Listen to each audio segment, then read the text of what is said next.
This is future Lindy popping in after the video because I forgot to mention new member of the household.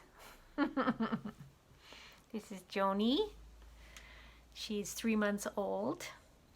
And as I was editing the video, I heard that she was playing with a squeaky toy.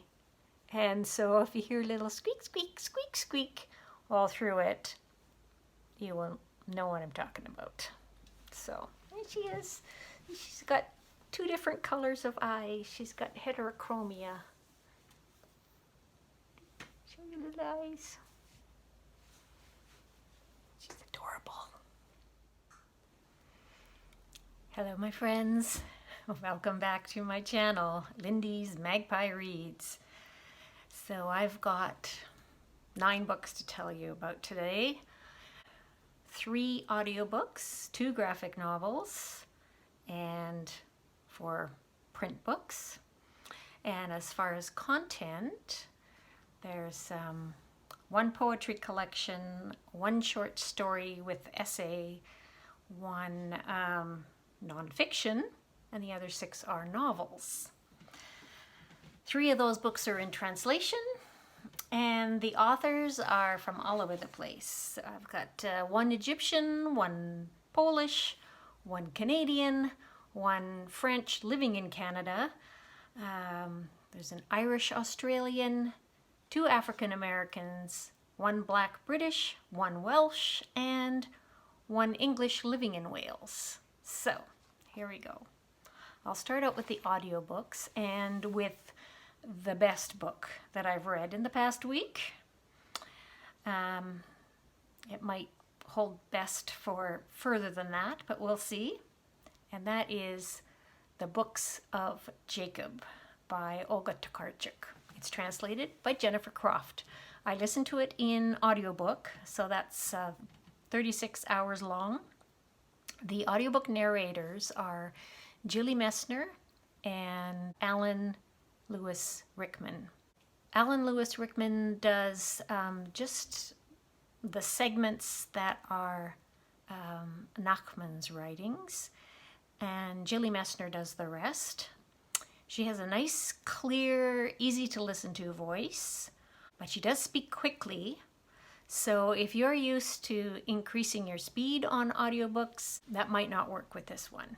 This story is based on a real historical figure, Jacob Frank, he called himself a messiah, a new messiah, and he had, I think, hundreds of followers. And their religious sect was kind of a blend of Jewish and Christianity. And he was a strange person. Some of the strange religious practices that they had. We get multiple viewpoints on Jacob in the book, but none from within Jacob's viewpoint himself, which I think is just as well. I don't think I'd want to be in his head. Anyway, the historical detail, the sense of being there is just so immersive.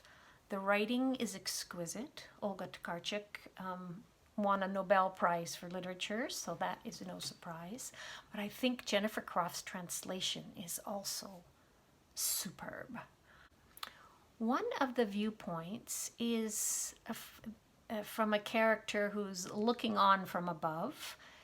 I'm not going to tell you her name or how she came to be in this position, only that she does afford a really good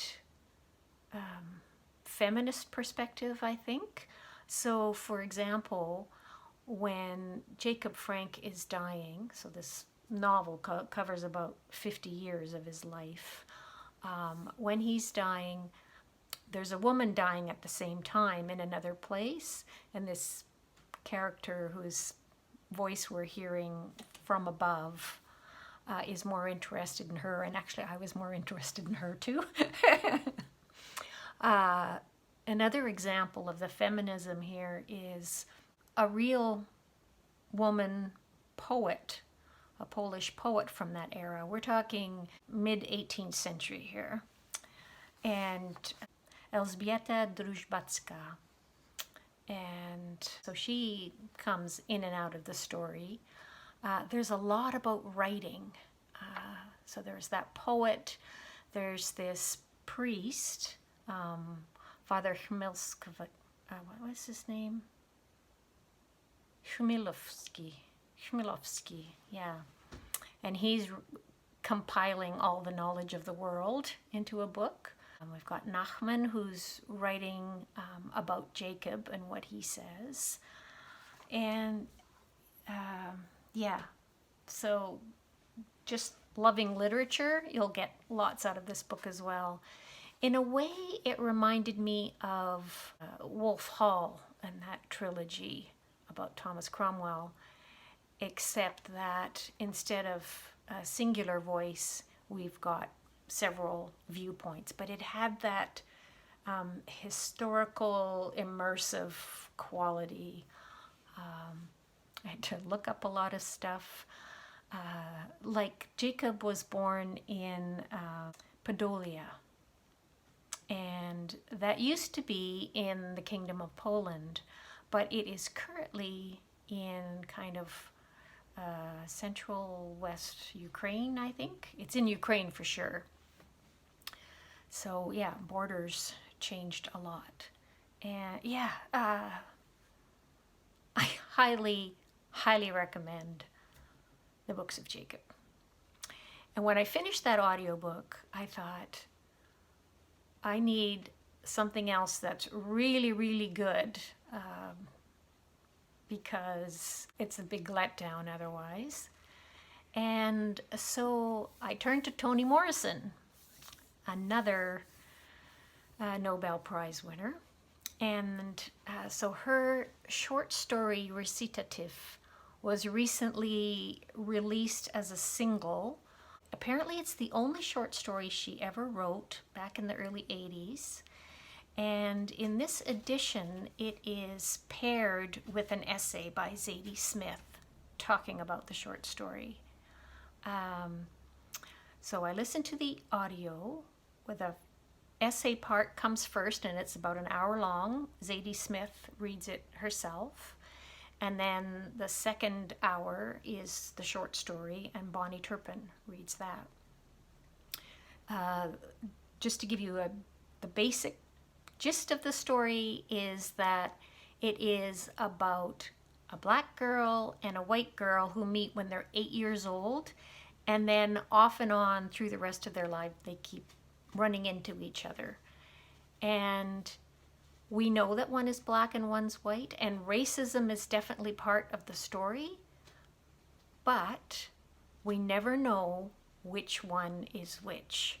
And Zadie Smith talks about that a lot, about how she and most readers try and figure it out. Okay, which one is black? Like, is this a clue? No, that could be a poor white person or a poor black person. Anyway, I feel like by listening to it in audio and having Bonnie Turpin read the story, and the first person voice in the story is Twyla, I felt like Twyla has to be black because of Bonnie Turpin's voice. So if that's going to make a difference to you, probably go to it in print. Also, if you don't like to have any extra information before you read a story and you've never read Recitatif before, like when it first came out, skip ahead and don't listen to Zadie Smith, because she goes like detail by detail in her introductory essay. Read it after. I actually listened to the entire thing twice through. I just really liked it. Zadie Smith thinks that Recitatif ranks right up there with The Lottery and Bartleby the Scrivener as perfect American stories that every American child should read. And sure, I'll agree with that. I did think about how, as I said, with the audio format, as you know, as I'm listening, I feel like the audiobook narrator changes my perception of, instead of keeping it a secret through the entire thing, keeping it unknown which character is black and which one is white.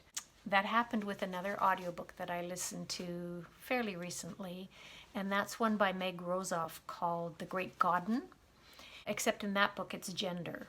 So the first person narrator, I don't think is ever named in that story, and we know that that person is bisexual, but we never know whether that person is male or female. However, in the audiobook, Andrew Scott reads it. And so, of course, in my head, right from the beginning, the person is male. And there's another book, I didn't listen to it in audio, but Jeanette Winterson's Written on the Body. That's one where we have a bisexual character who's telling the story, and it's never revealed whether that person is male or female. And the first time I read it, I just read that person as female. The author, Jeanette Winterson, is a woman, and what was going on in the story. I mean, yep, a woman. And then a male friend of mine, Dougie, he said something about him when we were talking about the book, and I said, no, it's a woman. He said, it's a man. And so we both read through the book a second time and, noted down which passages we could argue our point about that narrator, male or female. And I remember that it isn't conclusive. So, for example, I marked down that the narrator bought chocolate to make themselves feel better. And I said, so obviously a woman. And Dougie had it marked down as obviously a man. So, anyway, that's getting off onto a tangent. Let's get into my third audiobook, The Treeline. The subtitle is The Last Forest and the Future of Life on Earth, and it's by Ben Rawlence. And the audiobook is read by Jamie Parker. Now that one, Ben Rawlence traveled to the Treeline kind of circumpolar. So starting out with Scots pine in Scotland, and how far up the mountains it's going, because the tree line is shifting as climate changes. The downy birch in Norway, the larch in Russia, white spruce and black spruce in Alaska, balsam poplar in Hudson's Bay, and the Greenland mountain ash in Greenland. And fascinating stuff about trees and how climate affects them. It's also heartbreaking in the sense of that the collapse of our climate, apparently it's not going to be gradual, it's going to be abrupt. And part of that has to do with how quickly permafrost is melting, and also how trees that have adapted to polar conditions, for example, can't live with wet roots, or they won't be as efficient as giving off oxygen in warm climates as they are in their cold, what they're used to in the cold. So there's a kind of comforting final chapter and epilogue, I guess. So here's what he writes. The way out of the depression and grief and guilt of the carbon cul-de-sac we have driven down is to contemplate the world without us, to know that Earth, that life will continue its evolutionary journey in all its mystery and wonder, to widen our idea of time and of ourselves. If we see ourselves as part of a larger whole, then it is the complete picture that is beautiful, worthy of meaning and respect, worth perhaps dying for. Safe in the knowledge that life is not the opposite of death, but a circle, as the forest teaches us, a continuum. So I don't know if that's a comfort to you or not. Rawlence does quote authors that I had read their books, so that was kind of cool. Suzanne Simard, who wrote Finding the Mother Tree, and Robin Wall Kimmerer, who wrote Braiding Sweetgrass and Gathering Moss, Diana Beresford Kruger. I've read her To Speak for the Trees and also Global Forest. I did not know until I read the Treeline that Diana Beresford Kruger was actually she's the real person who inspired the character in Richard Powers' Bewilderment. And that reminded me that Robin Wall Kimmerer was the inspiration behind a character in The Signature of All Things by Elizabeth Gilbert. So, again, off on a tangent. Sorry about that. All right, we'll get into the print stuff now. I read a Welsh novel, or novella, by Kynan Jones. It's called Cove. And this was a gift to me from Sean the Book Maniac. And I loved it. The writing is very spare.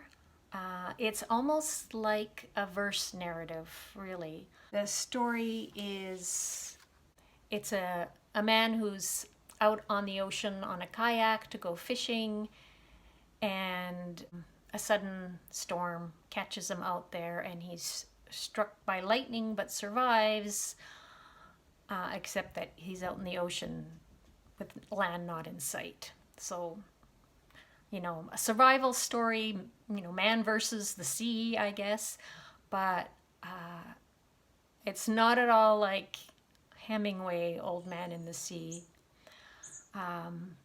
because this man is thinking about his wife who's pregnant, and his thoughts are with her and wanting to survive on her behalf and for the child's sake, and the tiny details of, you know, how he feels and what he's doing out there on the boat are conveyed so richly, even in this kind of impressionistic style, that I was right there. So it's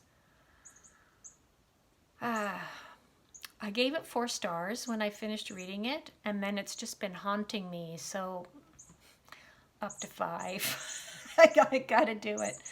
And then in the beginning part of the book, there's a list of some of the other books that he's written, and one that caught my eye is something called Bird Blood Snow.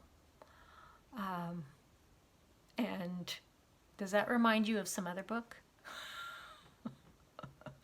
Sure did for me.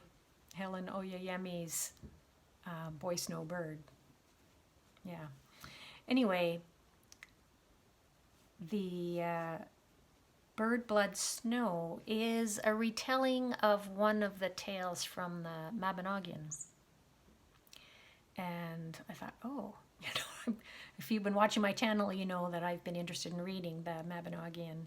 I've read the first part, and I do plan to pick up the rest, even though I've stalled. But my local library did not have that one. But I did pick up a different one by Kynan Jones, Still Aside. And this one is set in a future where I think water's very scarce. Why do I want to read these things? True stuff and made up stuff, imagined stuff about how tough it's going to be in the future. I don't know.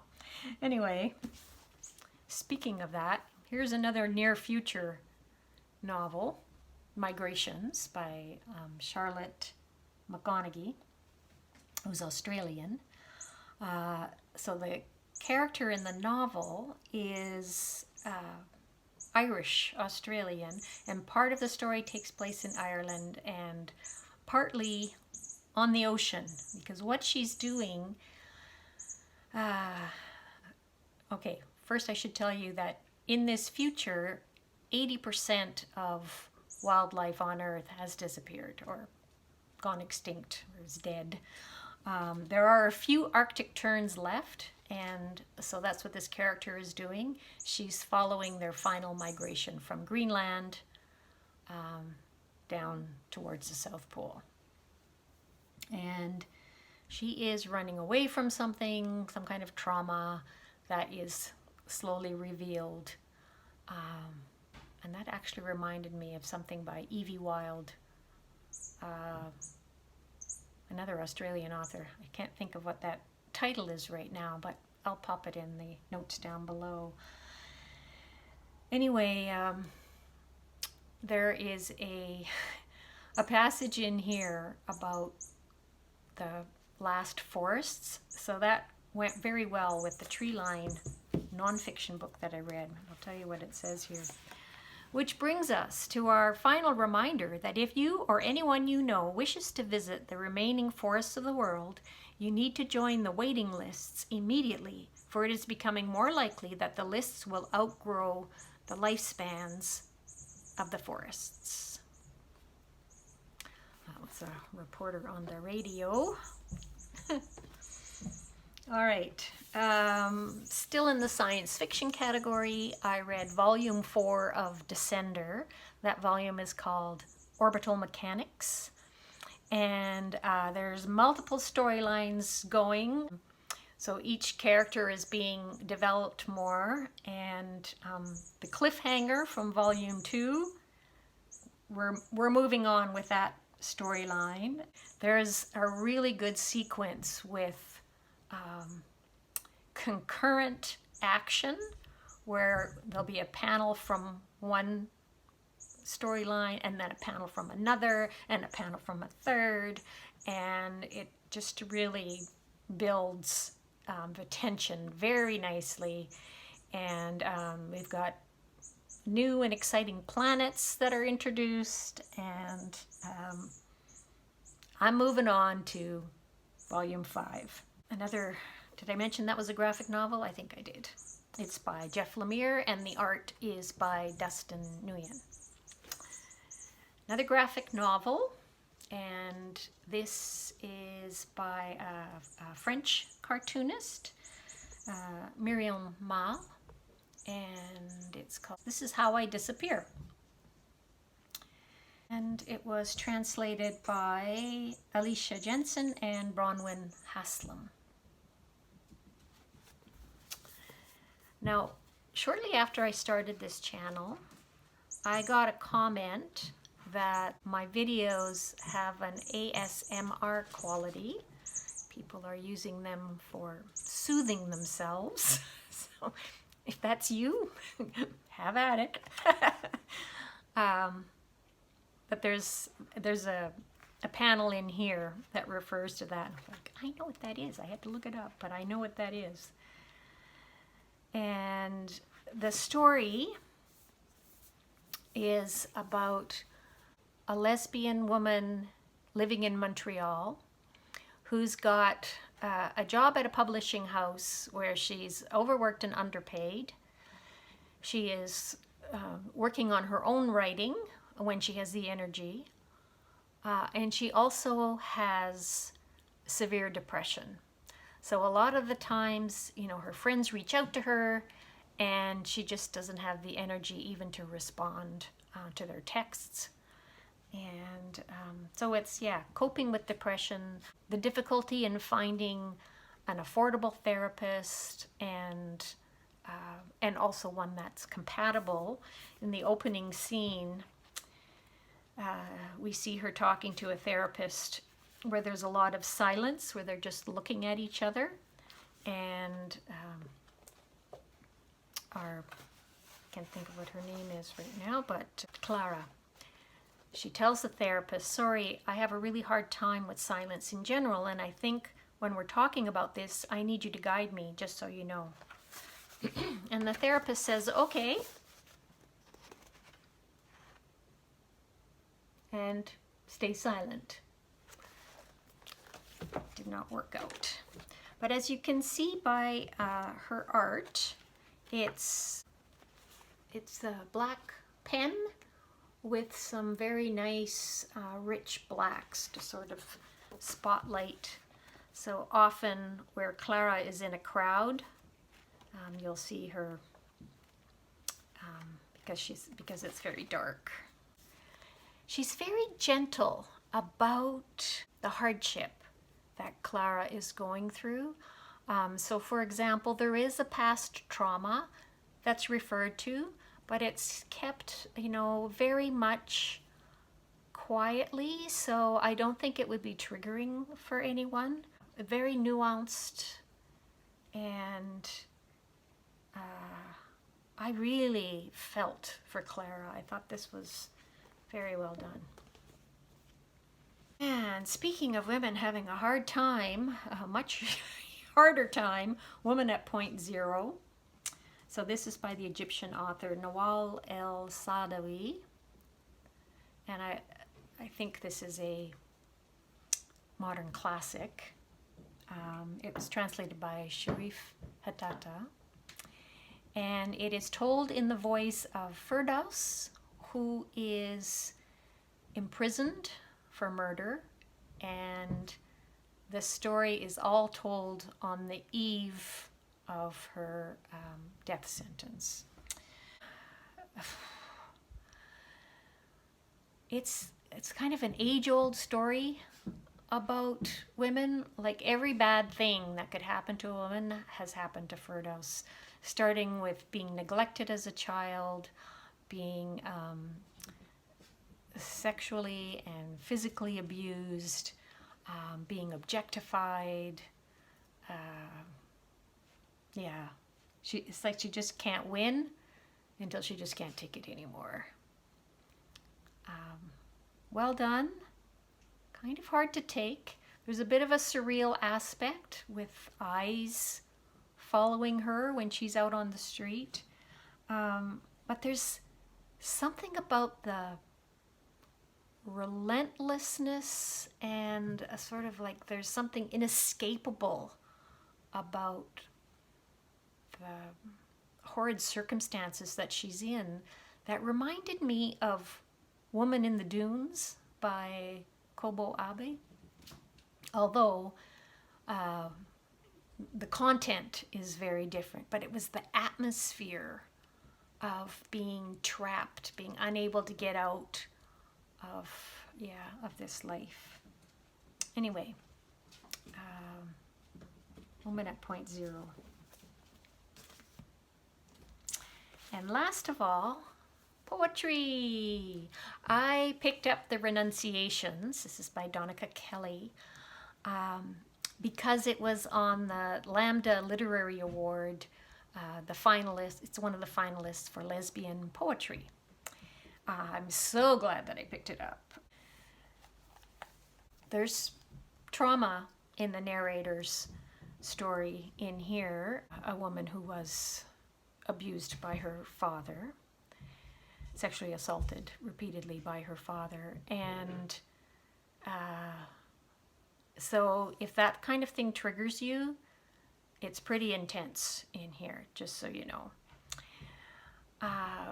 There's a lot of use of mythology, like women turning into trees, for example,